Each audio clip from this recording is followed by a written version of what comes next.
Okey geng, sama projek Wira Grant aku ni. Jadi semua orang tahu, aku buat kereta ni memang based on palatau aku je. Jadi aku memang hargai komen-komen macam ni geng. Aku baru tahu yang kalau tak taruh getah dekat terminal positif ni, boleh menyebabkan dia tersentuh dekat body dan banyak perkara buruk boleh terjadi. Tapi persoalan dia, adakah getah bentuk macam terminal ni? Rupa-rupanya ada geng. Diorang memang dah prepare awal-awal rupanya.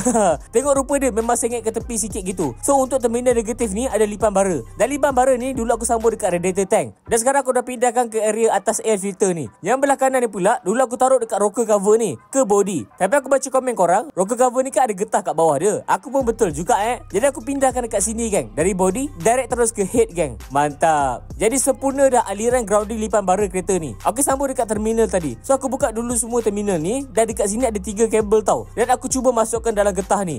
Tak dapat masuk geng. Jadi aku nak pastikan ni kabel-kabel apa dulu. Jadi aku buka semua air intake yang kat sini. Senang nak tengok kan. So yang satu wayar ni ke relay ni. Lepas tu dia direct terus ke dalam kabin. Aku tak tahu tu kabel apa. Dan aku cek-cek lagi. Jadi betul lah, aku tak tahu tu kabel apa.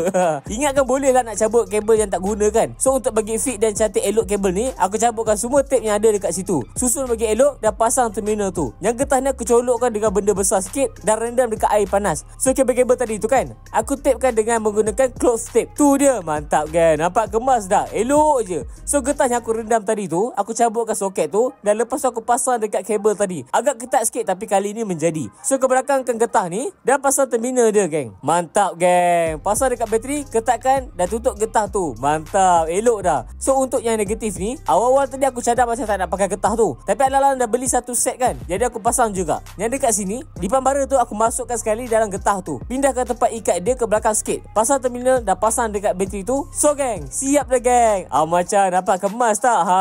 Kedudukan lipan bara tu memang cun elok dah dekat situ. So bila dah pasang getah dekat terminal bateri ni, barulah selamat nak buat kereta ni. Terima kasih geng atas info yang diberikan.